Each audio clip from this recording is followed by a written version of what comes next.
बीते संवत सहस्र सतासी तजिय समाधि संभुव विनाशी।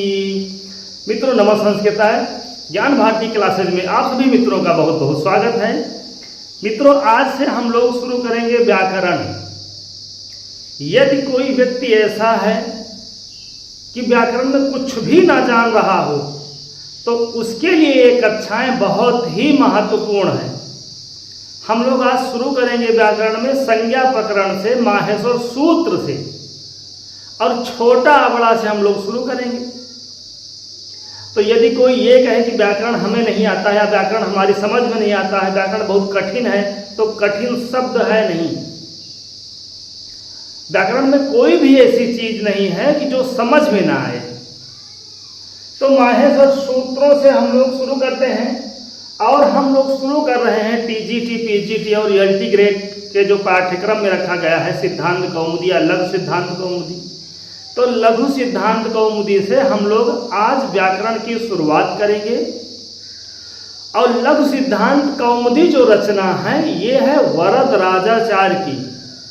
इसके जो रचयिता हैं, इसके जो लेखक हैं वो वरदराज जी हैं।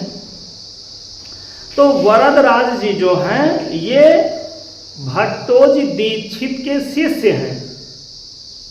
भट्टोजी दीक्षित जो हैं वो वरदराज जी के गुरु हैं।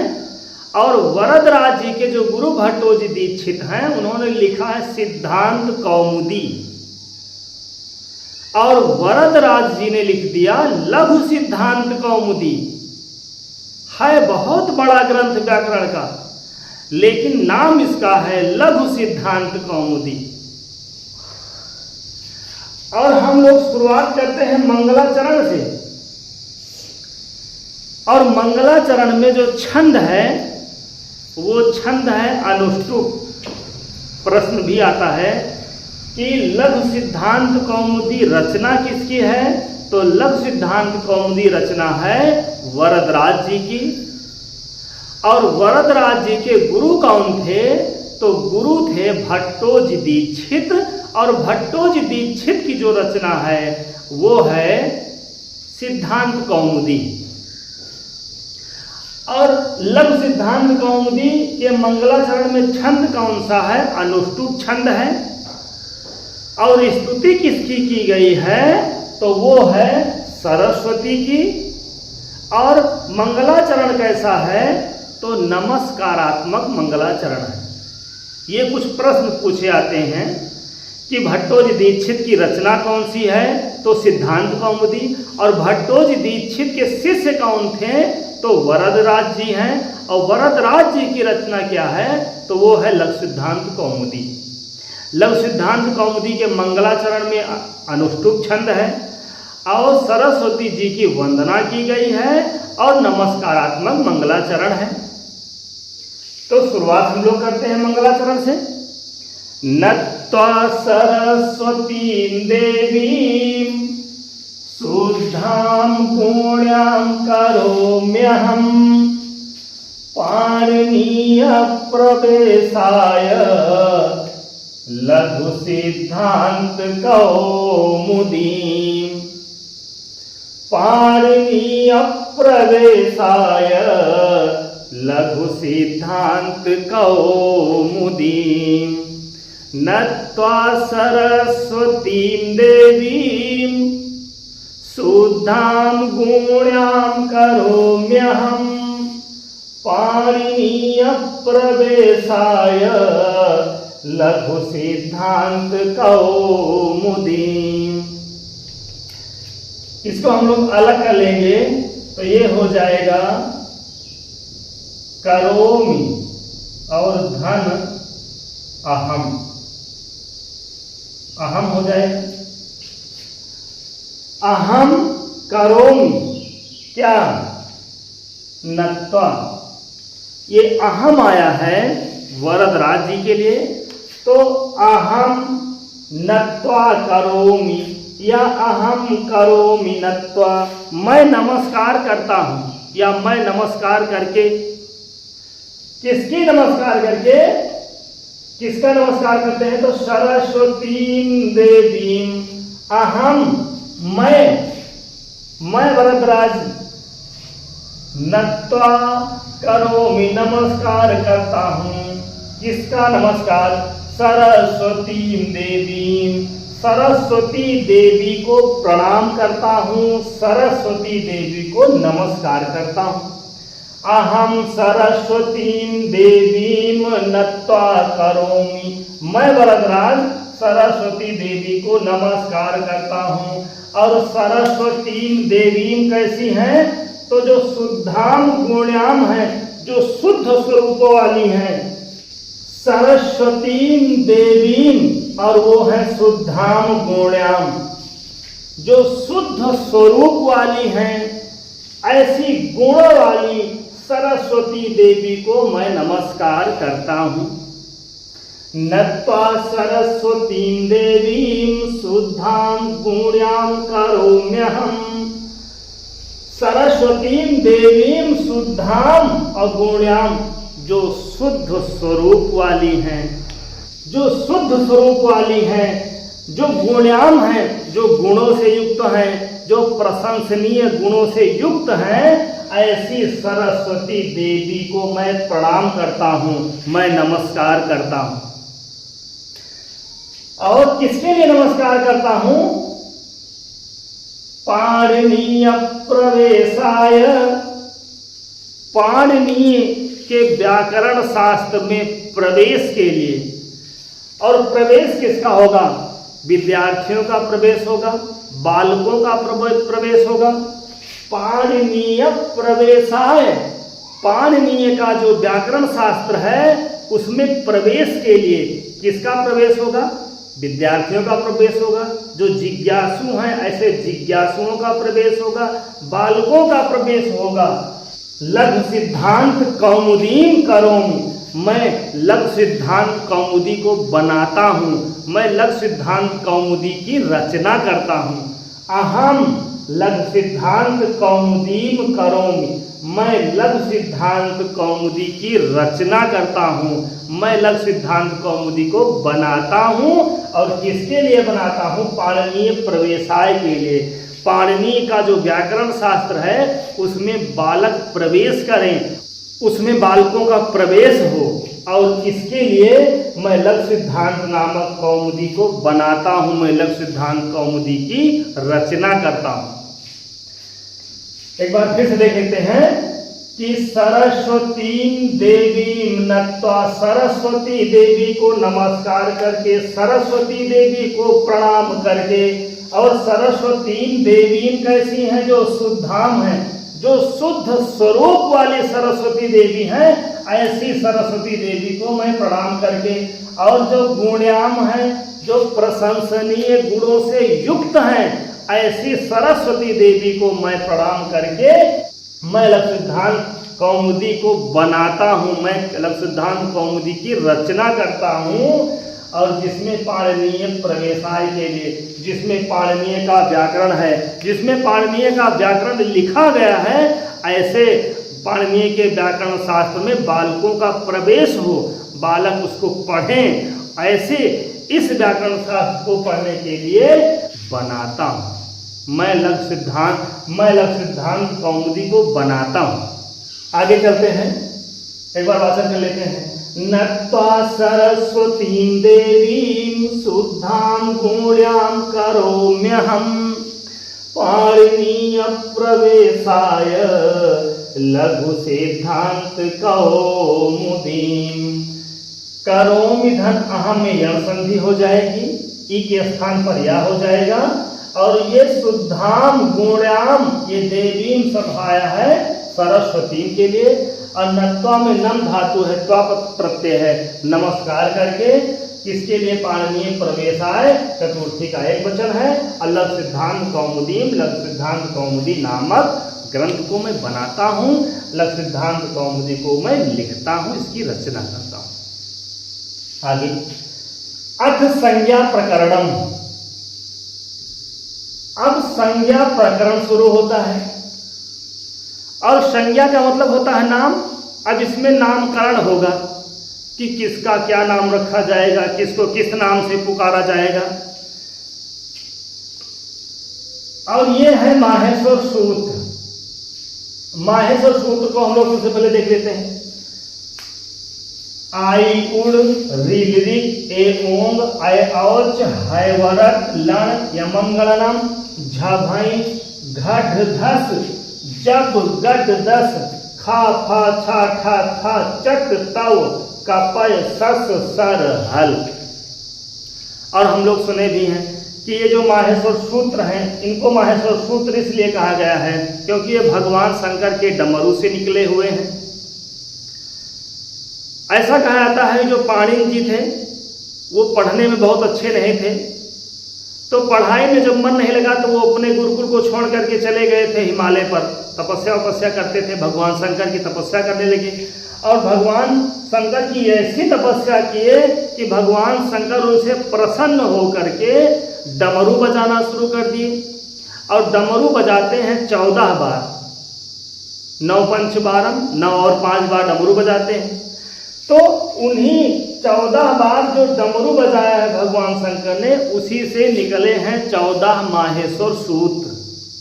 और हम लोग जैसे मान लो डमरू की आवाज आती है तो हम लोग कुछ सुनते हैं, तो लेकिन हम लोग तो सुनते हैं कुछ और पाणिनि जी को सुनाई पड़ा कि यही 14 माहेश्वर सूत्र हैं, उनसे इतने बड़े व्याकरण शास्त्र की रचना हो गई है।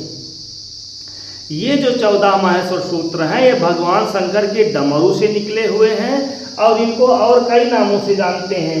शिव सूत्र जाल भी कहा जाता है, वर्ण समाम नाय भी कहा जाता है, माहेश्वर सूत्र भी कहा जाता है। तो चाहे वर्ण समाम नाय हो, चाहे शिव सूत्र जाल हो और चाहे माहेश्वर सूत्र हो, सब एक ही हैं। 14 जो माहेश्वर सूत्र हैं उनमें से जो पहले के 4 सूत्र हैं आई उड़ रील रिक ए ओंग और आयौच, इन 4 माहेश्वर सूत्रों में केवल स्वर रखे गए हैं। इसमें स्वरों की चर्चा है। आई उड़ से लेकर के आयौच तक जो 4 माहेश्वर सूत्र हैं, इन चारों में स्वर हैं। और उसके बाद हैवरट से लेकर हल तक जो 10 माहेश्वर सूत्र बचते हैं आगे वाले, उसमें से सभी व्यंजन हैं, हल प्रत्याहार आते हैं और इसमें सभी स्वर हैं। और प्रत्याहार की चर्चा हम लोग इसके बाद वाली क्लास में करेंगे।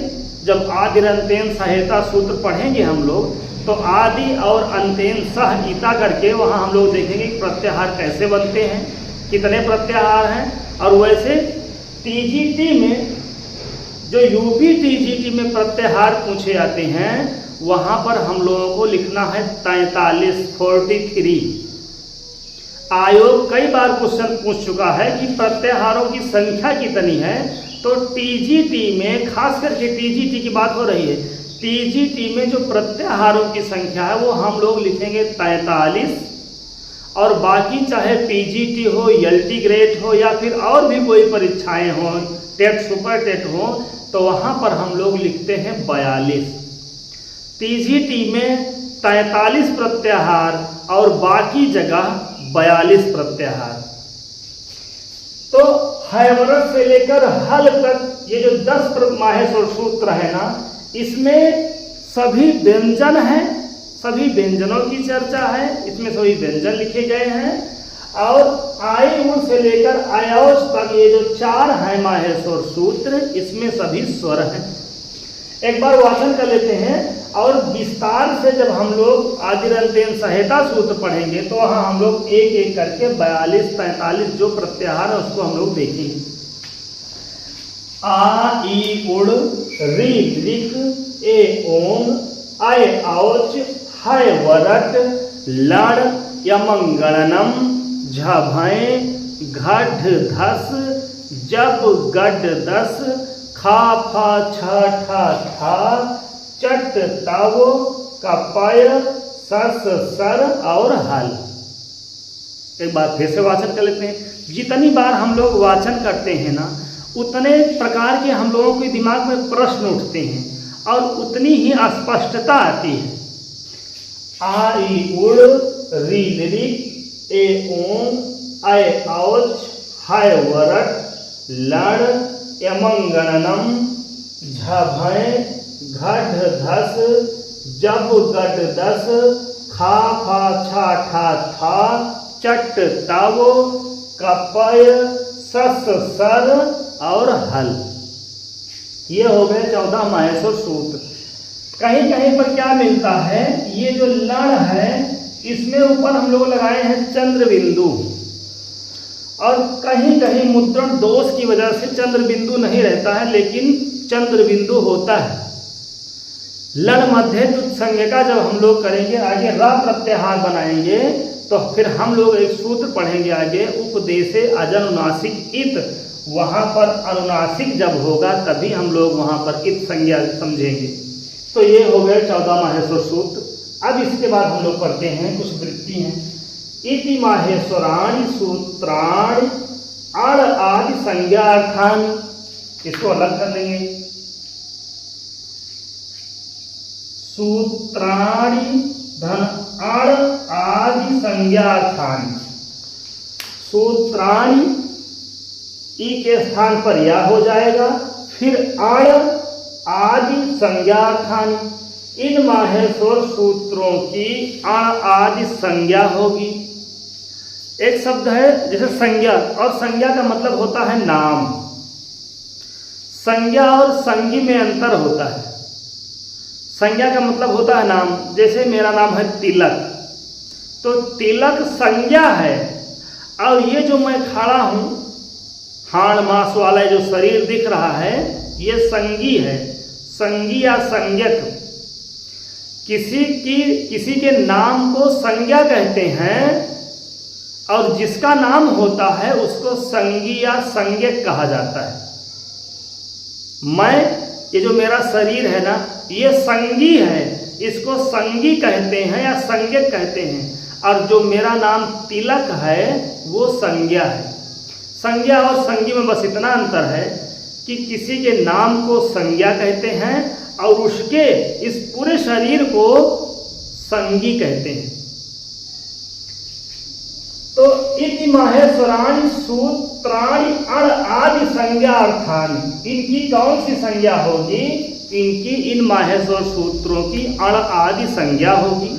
जो अण आदि 42 या 43 प्रत्याहार पढ़ेंगे वो हम लोग आगे देखते हैं, आगे देखेंगे। तो अण, जैसे अण होता है, अण में हम लोग क्या करते हैं कि आ से लेकर और रा तक हम लोग देख लेते हैं। इधर से ले लिए आ और इधर से ले लिए रा, तो ये बन गया अण। अच्छा, ऊपर वाले माहेश्वर सूत्रों के ऊपर ये जो है इसको हम लोग मिटा देते हैं समझने के लिए भी।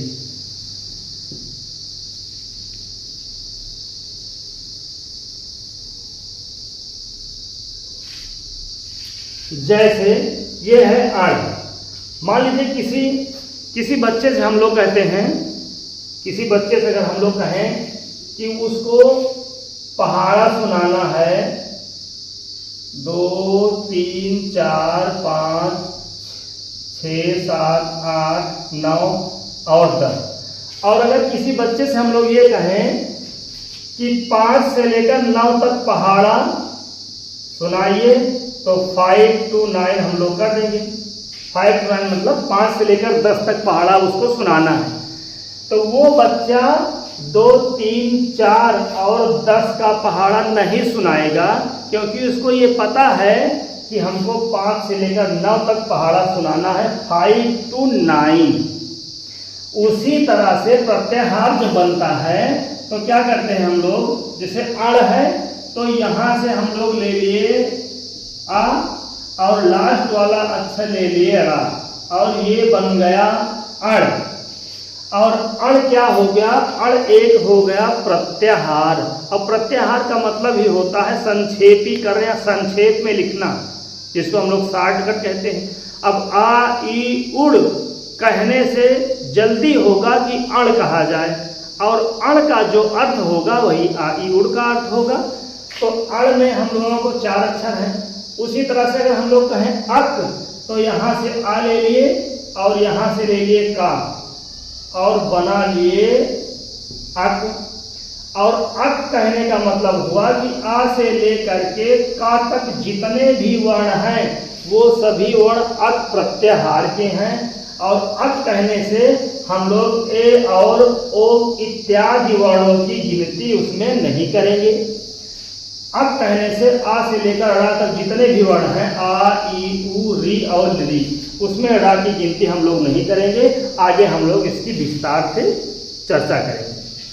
तो पाणिनि जी ने कहा कि इति माहेश्वराणि सूत्राणि अण आदि संज्ञार्थानि, इन सभी माहेश्वर सूत्रों की अण आदि संज्ञा होगी, अण आदि संज्ञा होगी। फिर उसके बाद एसाम अंत्या इतः, एसाम अंत्या, एसाम मतलब इन सभी माहेश्वर सूत्रों में, ये जो 14 माहेश्वर सूत्र हैं उसमें एसाम और अंत्या, फिर है इतः।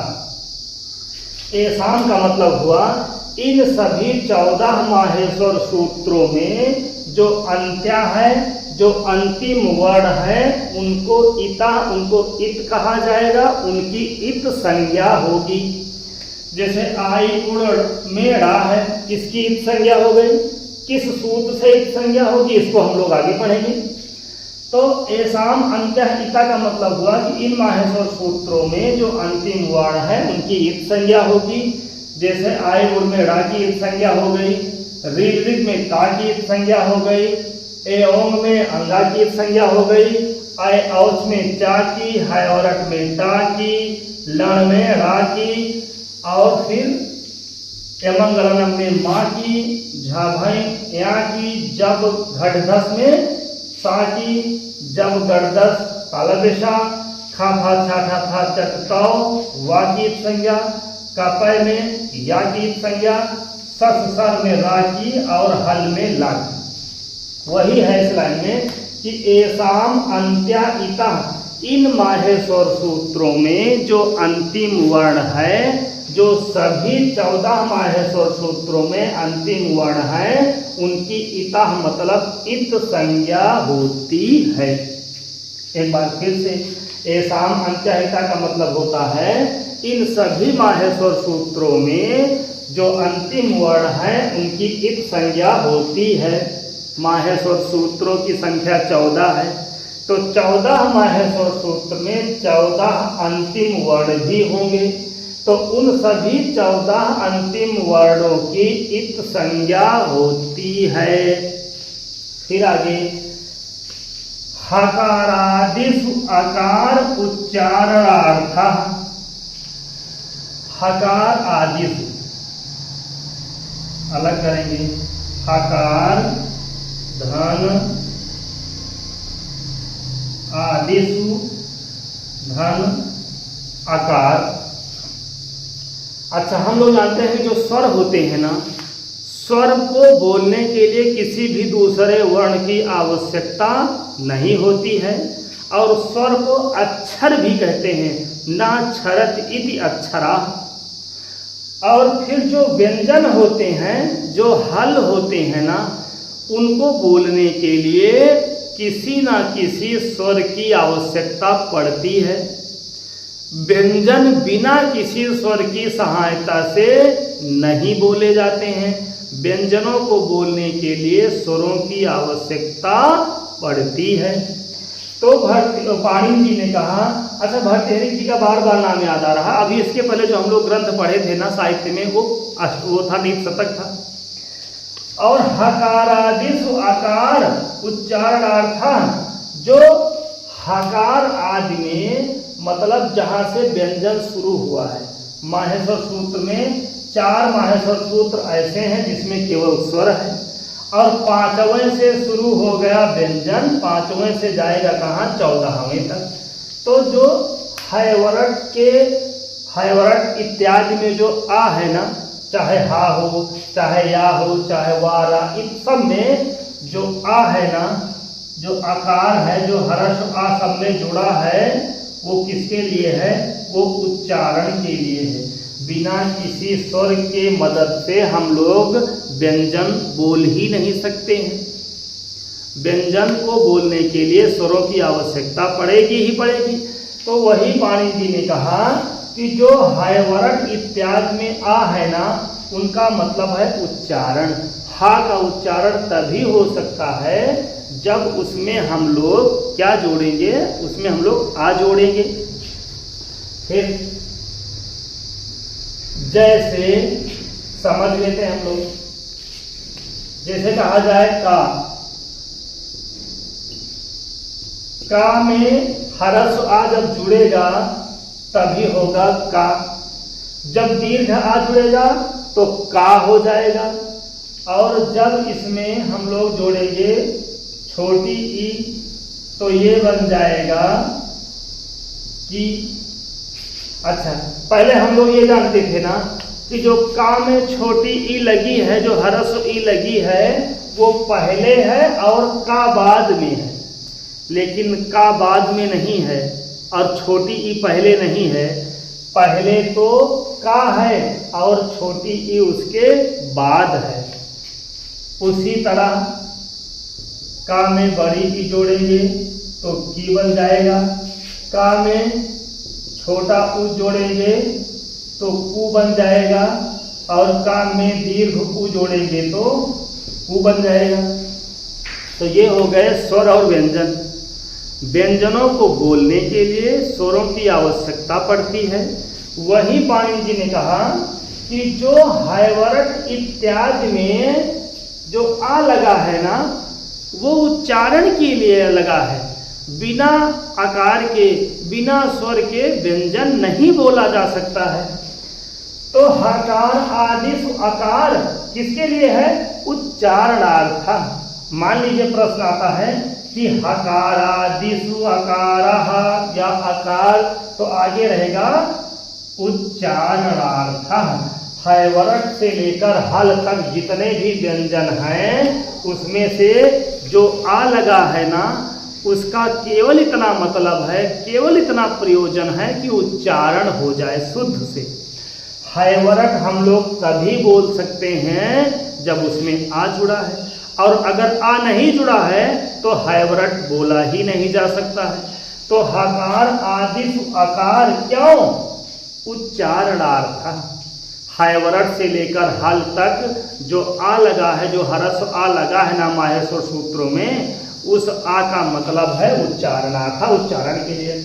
हैवरट लण यमंगलनम झभई घट धस जब गट दस खा फा छा ठा था चततो कपय सस सर हल। इन सभी जो 10 माहेश्वर सूत्र हैं जिनमें व्यंजन हैं, उसमें जो हर्ष आ लगा है वो उच्चारण के लिए लगा है। फिर आगे एक एक वृत्ति, एक एक शब्द, एक एक लाइन हम लोग समझ रहे हैं। फिर आगे है लड़ मध्य तू इत संज्ञ का, इसको अलग करेंगे, ये हो जाएगा तू और इत संज्ञ का। जो हैवरट से लेकर हल तक आ लगा है वो उच्चारण के लिए लगा है। लेकिन आगे जो लड़ मध्य, जो ला और ड़ा के मध्य मतलब बीच में, ला और ड़ा के बीच में जो आ लगा है ना, वो उच्चारणार्थ नहीं लगा है, वो उच्चारण के लिए नहीं जोड़ा गया है। ला और ड़ा के बीच में जो हरस्व आ है वो इत संज्ञक है। जैसे ये हो गया ला और ये हो गया आ और ये हो गया रा। ये जो छठा सूत्र है ना लड़, ये जो छठा सूत्र लड़ है, ला और ड़ा के मध्य देखो लिखा है लड़ मध्य, ला और ड़ा के मध्य, ला और ड़ा के बीच में जो हरस्व आ है ना, जो आ है वो उच्चारणार्थ ना, वो तो इत संज्ञक है। तो मतलब किंतु ला और ड़ा के बीच में जो आकार है, जो आ है वो उच्चारणार्थ ना, वो इत संज्ञक है, वो इत संज्ञक है। तो इसकी हो जाएगी इत संज्ञा। मान लीजिए प्रश्न आता है कि ला और रा के बीच में जो आकार है उसका प्रयोजन क्या है, तो उच्चारणार्थ ना, वो इत संज्ञा का। ला और रा के बीच में जो आकार है उसकी इत संज्ञा होती है। और हम लोग जानते हैं कि प्रत्याहार बनाने में जो अंतिम वर्ण होता है ना, वो इत संज्ञक ही रखा जाता है। जैसे हम लोग अभी बनाए हैं, यहाँ से ले लिए आ, यहाँ से ले लिए आ, और यहाँ से ले लिए चा, और ये बन गया अच। और हम लोग जानते हैं कि एसाम अंत्यः इतः, जो इन माहेश्वर सूत्रों में अंतिम अक्षर है उसकी, अंतिम वर्ण है उसकी इत संज्ञा होती है। तो अंतिम वर्ण हो गया चा और ये इत संज्ञक होगा, तो ये बन गया अच। प्रत्याहार बनाने के लिए जो अंतिम वर्ण होगा वो इत संज्ञक होगा। अच्छा, एक प्रत्याहार बनता है रा, ये रा प्रत्याहार है, सबसे छोटा प्रत्याहार है रा। यहां से हम लोग ले लेंगे रा, ये ले लिए यहां से रा, रा हम लोग ले लिए, और फिर ये हो गया ला, और ला के बाद है आ, और आ के बाद है रा, तो ये रा, और यहां वाला ले लिए ये, तो ये बन गया रा, ये रा बन गया। और रा में कितने अक्षर हो गए, 2 अक्षर हो गए, एक रा और दूसरा ला। एक बात फिर से समझ लीजिए,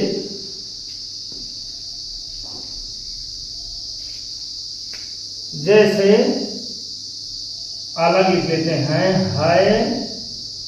है वरट और लड़, ये है वरट और लड़ हो गया। इसको हम लोग अलग अलग करेंगे, ला, आ और डा, और लड़ के बीच में, लड़ मध्य जो ला और ड़ा के बीच में आ है ना, वो किसके लिए है, वो इत संज्ञक है। और यहां से ले लिए हम लोग रा, ये रा ले लिए। अब जो रा में आ है ना, ये उच्चारण के लिए था, इसको हम लोग हटा दिए, खत्म कर दिए, मान लीजिए ये हो गया खत्म। और उसके बाद हम लोग यहां से ले लिए ये आ, तो ये बन गया रा, और यहां से लेकर कहां तक, इसको अलग करेंगे, ला और आ और डा। अब यहां से लेकर यहां तक, रा से लेकर आ तक हम लोग बना लिए, यहां वाला रा ले लिए और यहां वाला आ ले लिए। अब बन गया रा प्रत्याहार। और रा प्रत्याहार में रा और ला ये 2 वर्ण आते हैं।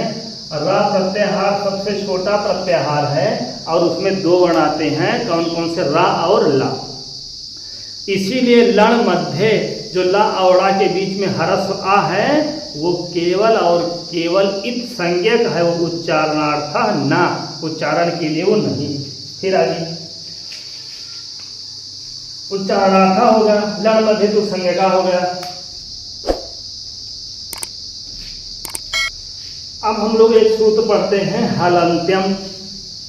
हलंत्यम एक सूत्र है, ये इत संज्ञा करता है, लेकिन हलंत्यम सूत्र में जो हलंत्यम शब्द है, इसका केवल इतना मतलब होता है, हल और अंत्यम।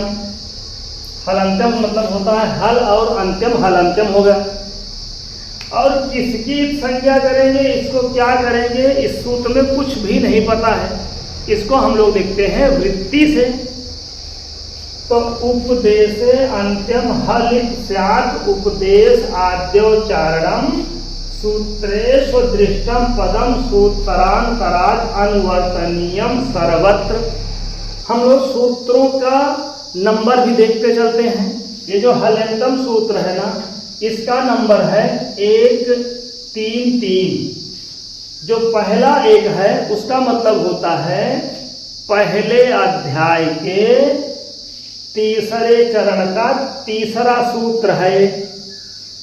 पहला जो कॉलम है वो अध्याय, और उसके बाद चरण, चरण या पाद, और उसके बाद क्या है, सूत्र संख्या।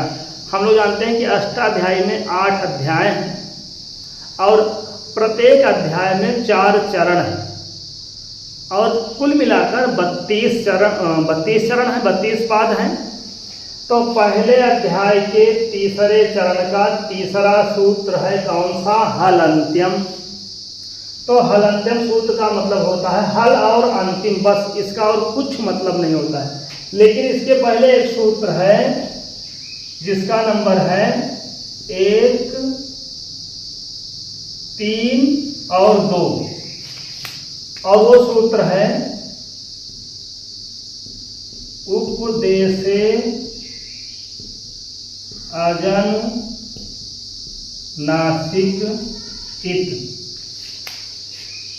उपदेशे अजनुनासिक इत का नंबर है 1, 3 और 2। पहले अध्याय के तीसरे चरण का दूसरा सूत्र उपदेशे अजनुनासिक इत है, और पहले अध्याय के तीसरे चरण का तीसरा सूत्र है हलंत्यम। इसका मतलब ये होता है कि उपदेशे अजनुनासिक इत सूत्र पहले है और उसके तुरंत बाद सूत्र है हलंत्यम। अब इसमें हम लोग देख लेते हैं, वृत्ति समझना है। उपदेशे अंत्यम हल इत स्यात्। उपदेश की अवस्था में, उपदेश किसे कहते हैं तो हम लोग जानते हैं पाणिनि, कात्यायन और पतंजलि के द्वारा जो कहा गया आद्य उच्चारण है, जो आद्य उच्चारण है वही उपदेश है। तो पाणिनि, कात्यायन और पतंजलि के द्वारा कहा गया जो आद्य उच्चारण है वही उपदेश है। और कौन कौन से हैं? तो धातु सूत्र गणोड़ादि वाक्य लिंगानुशासनम आगम प्रत्ययादेशा उपदेशा प्रकीर्तिता। धातु सूत्र गण उड़ादि वाक्य लिंगानुशासनम आगम और प्रत्यय, यही सब उपदेश हैं। तो हलंत्यम सूत्र में हम लोग फिर आगे है सूत्रेषु अदृष्टम, सूत्रेषु फिर अदृष्टम पदम सूत्रांतरात् अनुवर्तनीयम सर्वत्र। सूत्रेश मतलब सूत्रों में कोई पद अदृष्ट हो, कोई पद लिखा ना गया हो, तो उसकी हम लोग अनुवर्तनी लाते हैं दूसरे सूत्र से। कुछ चीजें वहां लाकर, कुछ वहां पद लाकर उसमें मिला देते हैं। तो हम लोग जानते हैं कि पहले अध्याय के तीसरे चरण का दूसरा सूत्र और पहले अध्याय के तीसरे चरण का तीसरा सूत्र, ये सूत्र दूसरा है और ये सूत्र तीसरा है। तो हम लोग इससे ले आएंगे उपदेशे और इत, ये दो शब्द हम लोग उधार लाते हैं। तो इसको बना लिए उपदेशे हलंत्यम और इत बन गया। अब हमारा सूत्र हो गया पूरा उपदेशे हलंत्यम इत। अब ये सूत्र हो गया पूरा आराम से। तो उपदेश की अवस्था में जो अंतिम हल होगा उसकी इत संज्ञा होती है। उपदेश की अवस्था में अंतिम हलंत वर्ण की इत संज्ञा होती है। वही इस वृत्ति में भी लिखा है उपदेशे अंतिम हल इत स्यात्। उपदेशे मतलब उपदेश की अवस्था में, अंत्यम मतलब जो अंतिम, हल मतलब हलंत वर्ण होगा, उसकी इत संज्ञा होगी।